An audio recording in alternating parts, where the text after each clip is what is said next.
കോർപ്പറേഷന്റെ ഭരണം പിടിക്കുക തദ്ദേശ തെരഞ്ഞെടുപ്പിൽ ഏറ്റവും പ്രധാനപ്പെട്ട ലക്ഷ്യമെന്ന് പറയുന്നത് അത് LDF-നായാലും UDF-നായാലും BJP-ക്കായാലും കോർപ്പറേഷനുകളുടെ ഭരണം പിടിക്കുക എന്നുള്ളതാണ്. തിരുവനന്തപുരത്തൊക്കെ BJP പഠിച്ച പണി 18 നോക്കി കഴിഞ്ഞ തവണ ഭരണം പിടിക്കുന്നതിന് ചെറിയ വ്യത്യാസത്തിലാണ്. കുറച്ചുകൂടി ആഞ്ഞു പിടിച്ചിരുന്നെങ്കിൽ കോൺഗ്രസിന് കിട്ടിയ സീറ്റുകൾ കൂടി BJP-യിലേക്ക് വന്നിരുന്നെങ്കിൽ കഥ മറ്റൊന്നായേനെ.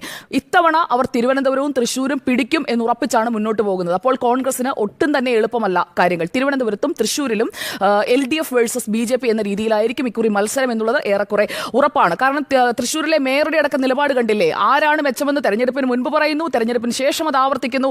അപ്പോൾ തൃശ്ശൂർ കോർപ്പറേഷനും തിരുവനന്തപുരം കോർപ്പറേഷനും BJP കണ്ണുവെച്ചിരിക്കുന്ന സ്ഥലങ്ങളാണ്. ഈ തൃശ്ശൂരും കൊച്ചിയും കഴിഞ്ഞ തവണ ചെറിയ വ്യത്യാസത്തിലാണ് നഷ്ടമായത്. അതുകൊണ്ട് തിരിച്ചു പിടിക്കാൻ കഴിയും എന്ന ഒരു ആത്മവിശ്വാസം കോൺഗ്രസിനുണ്ടെങ്കിൽ കൊച്ചി മാത്രം നോക്കിയാൽ മതി. കാരണം തൃശ്ശൂരിൽ സുരേഷ് ഗോപി ജയിച്ചതിന്റെ പശ്ചാത്തലത്തിൽ അവിടെ താഴെത്തട്ട് മുതൽ ബൂത്ത് തല മുതൽ ഈ വോട്ട് ചേർത്തു എന്നൊക്കെ പറഞ്ഞ് കെ മുരളീധരൻ പറയുന്നുണ്ടല്ലോ. ആ വോട്ട് ചേർത്തതൊക്കെ ഈ കോർപ്പറേഷന്റെയും പരിധിയിലേക്കൊക്കെ വരുന്ന സ്ഥലങ്ങളൊക്കെ തന്നെയാണ്.